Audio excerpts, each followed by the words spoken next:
우리는 지금 이 광활한 우주 속에서 우리 지구가 어디에 놓여 있는지 너무나 당연하게 알고 있죠. 지구가 태양 주위를 쉼없이 돌고 그 태양계는 우리 은하의 작은 변두리에 자리하며 심지어 이 은하조차 무수히 많은 은하 중 하나에 불과하다는 사실을 말입니다. 하지만 과연 인류는 처음부터 이처럼 명백한 진실을 알고 있었을까요? 절대 그렇지 않습니다. 인류가 스스로의 우주적 위치를 깨닫기까지는 실로 장구한 시간이 필요했습니다. 수천 년에 걸쳐 수많은 지성이 고민하고 때로는 격렬하게 서로를 다투며 좌절과 희생을 감내하고 마침내 경이로운 진실을 발견하는 지난한 여정을 거쳤죠.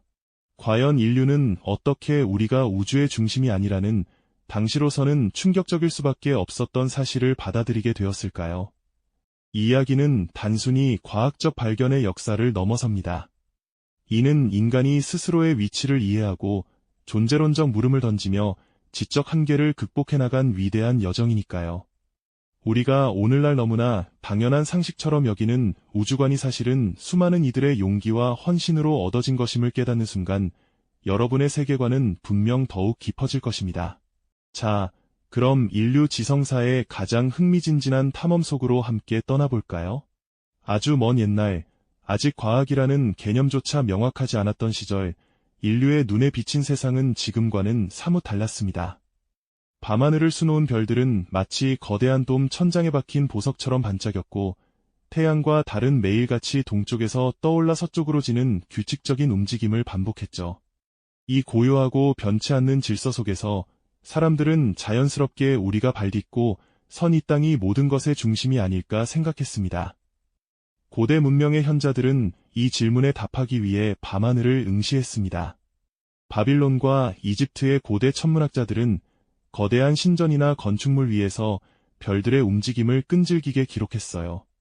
그들은 수십 년, 수백 년에 걸친 오랜 관측을 통해 별들이 일정한 궤도를 따라 움직인다는 사실을 알아냈죠. 이러한 초기 관측들은 인류에게 우주의 질서에 대한 막연한 안도감을 안겨주었습니다.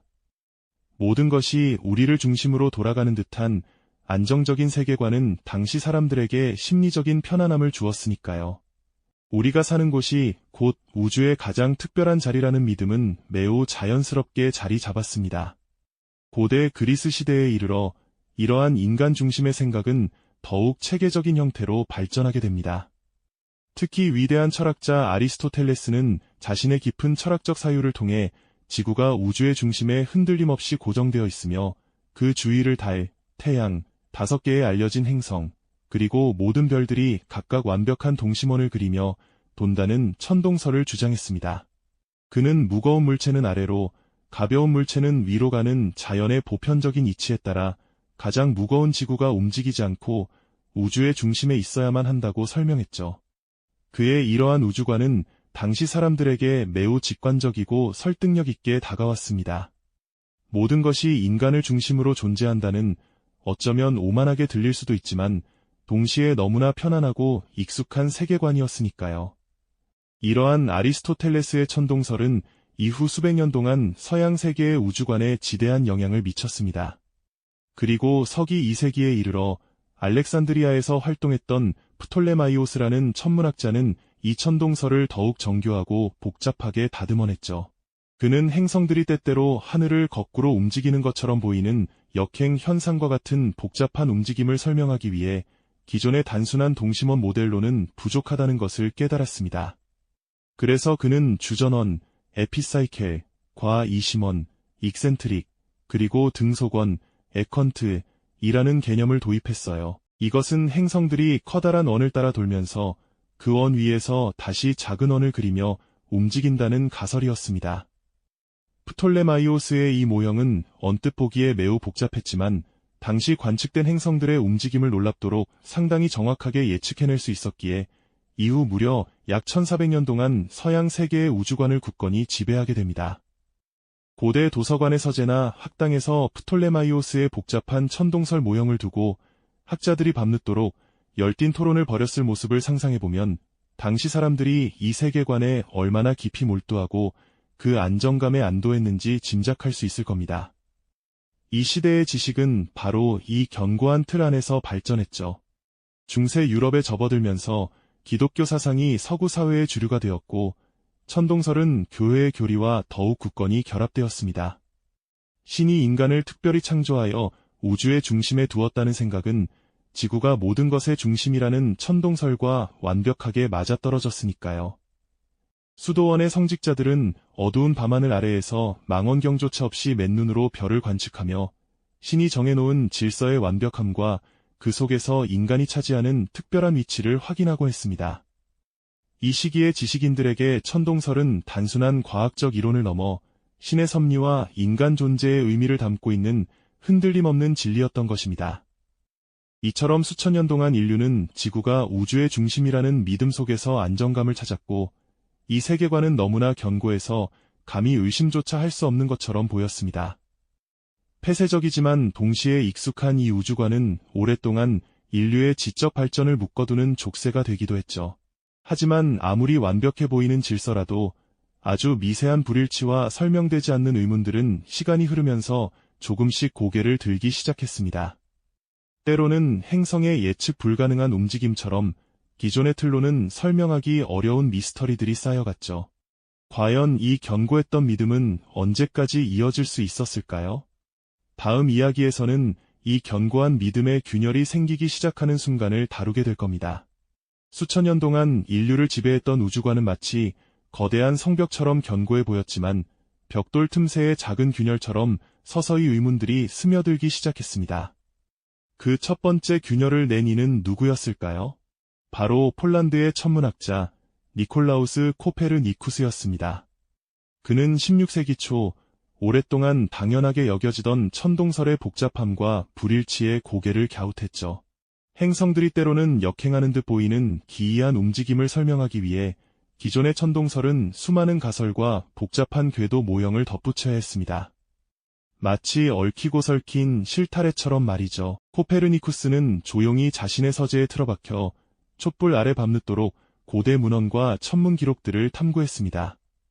그리고 마침내 하나의 혁명적인 아이디어를 떠올리게 됩니다.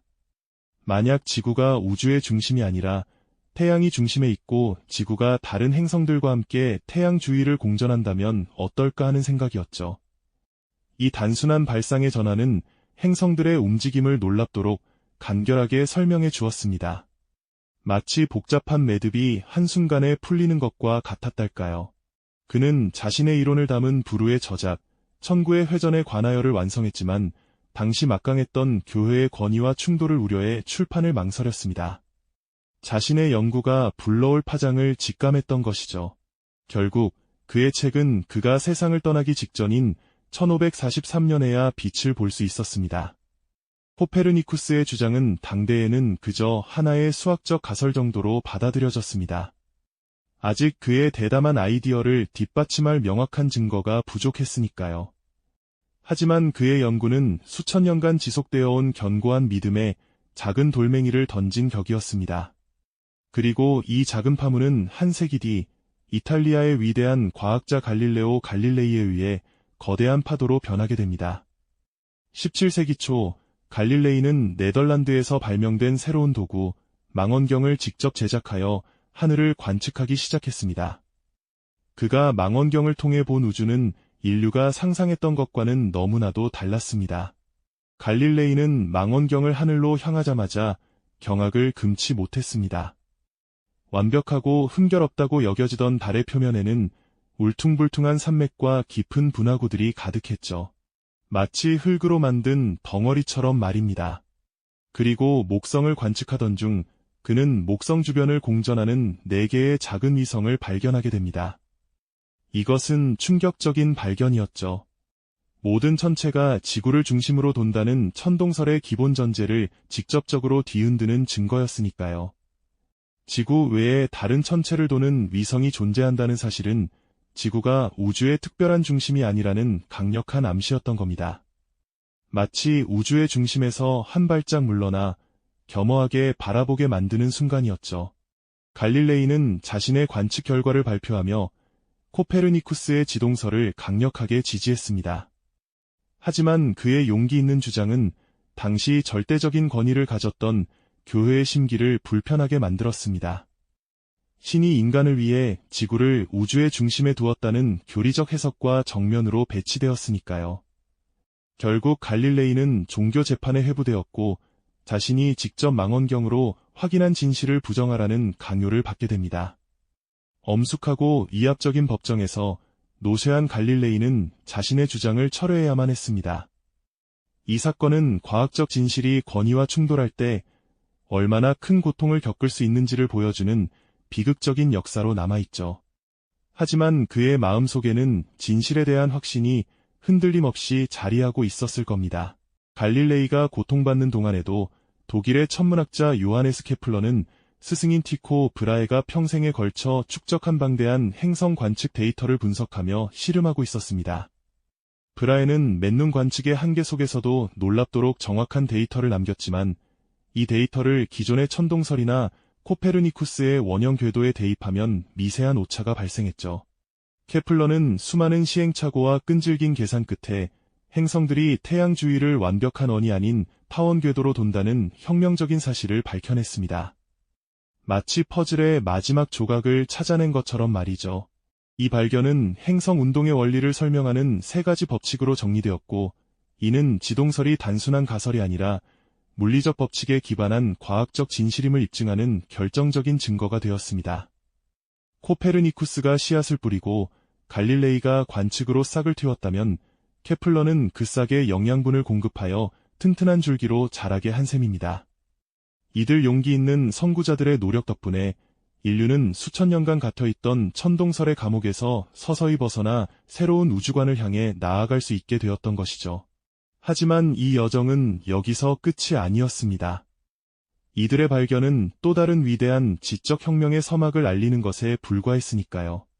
케플러가 행성들의 움직임이 어떤 궤적을 그리는지 밝혀냈지만 여전히 풀리지 않는 근원적인 질문이 남아있었죠. 왜 행성들은 그토록 질서정연하게 타원 궤도를 따라 움직이는 걸까요? 이 질문의 답을 찾아 우주의 거대한 작동 원리를 한데 묶어낸 인물이 바로 아이작 뉴턴이었습니다. 뉴턴은 떨어지는 사과를 보며 지구의 만유인력이 달을 지구 궤도에 붙잡아두는 힘과 동일하다는 통찰을 얻었죠. 이 놀라운 깨달음은 단순한 사색을 넘어 행성들의 움직임뿐만 아니라 바닷물의 밀물과 썰물, 해성의 궤적까지 우주 만물의 모든 역학적 현상을 설명하는 만유인력의 법칙으로 정립되었습니다. 마치 우주의 거대한 시계가 어떤 태엽으로 돌아가는지 마침내 알아낸 것과 같았습니다. 뉴턴의 발견으로 우주는 더 이상 신비에 쌓인 미지의 공간이 아니라 수학적 법칙으로 완벽하게 설명되고 예측 가능한 거대한 기계처럼 느껴지기 시작했습니다. 지동설이 단지 지구가 돈다는 사실을 넘어 왜 도는지, 어떤 힘이 작용하는지 과학적으로 증명된 것이죠. 이는 인류에게 우주의 질서에 대한 경외감과 함께 지적인 충족감을 안겨주었습니다. 태양계의 움직임이 명확해지자 다음 질문은 자연스럽게 그렇다면 이 태양계는 얼마나 크고 우리는 우주 속 어디쯤에 있는 걸까? 로 이어졌습니다. 인류의 시선은 이제 태양계 넘어 더 광활한 우주를 향하기 시작한 겁니다. 이러한 물음에 답하기 위해 18세기 후반 윌리엄 허셜 같은 천문학자들은 직접 만든 거대한 망원경으로 밤하늘의 별들을 끈질기게 관측했습니다. 그는 수많은 별을 하나하나 세어가며 우리 은하의 대략적인 형태를 파악하려 했었죠. 마치 숲속에서 나무를 세어 숲의 모양을 짐작하듯 말입니다.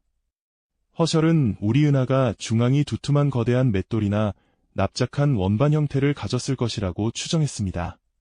당시에는 태양이 이 은하의 중심에 있다고 생각했지만 이는 인류가 우리 은하의 크기와 구조를 처음으로 진지하게 탐색하기 시작했다는 점에서 매우 중요한 진전이었습니다. 하지만 여전히 밤하늘에는 설명하기 어려운 존재들이 있었습니다.